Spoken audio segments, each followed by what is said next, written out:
Mga kalangga, samahan niyo po ako na magpunta sa madilim kong kusina. Na yung mag ako gisa ko yung tira kong kanin kagabi. Dito na po tayo, madilim mga kalangga. Ayun, reflex lang po ang natin dito. Tapos ito mag-umpisa na tayo. Yan ang karaha ko, yan po. At saka ito ang igisa kong kanin na tira kagabi.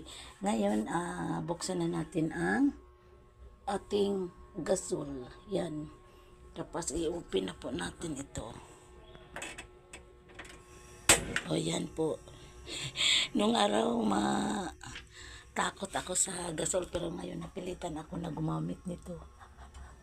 Kasi gusto ko lang talaga dirty kitchen.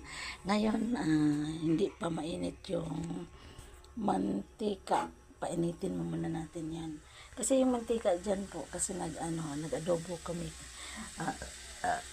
kagabi. Yung mantika niya, hindi ko yan dyan lang, tinakpan ko yan. Tapos gusto ko kasi yung sauce sa adobo kasi masarap yun. Kaya ngayon, nilagyan ko ng kanin.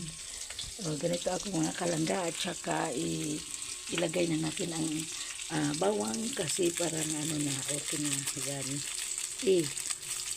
Hindi pa mainit mga kalangga. Okay na lang yan. Ayan po. Ihalo natin. Ayan ayaw ko din naman yung masunog yung ahos. Bawang pala. Ayan po. Mga kalangga. Ayan. Mabango siya mga kalangga kasi kagabi ito ayan. Yan yung mga kalangga. Ayan yung mga kalangga. Ayan. Ayan mga kalangga.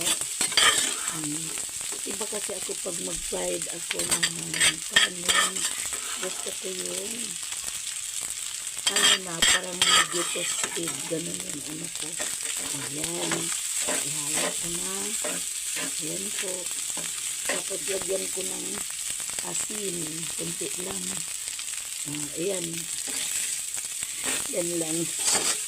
Kasi pag ginanihan, parang ang bango. Mabango siya kasi mantika sa adobong baboy. Yan. Ganito kasi ako, parang kulang yata ng asin.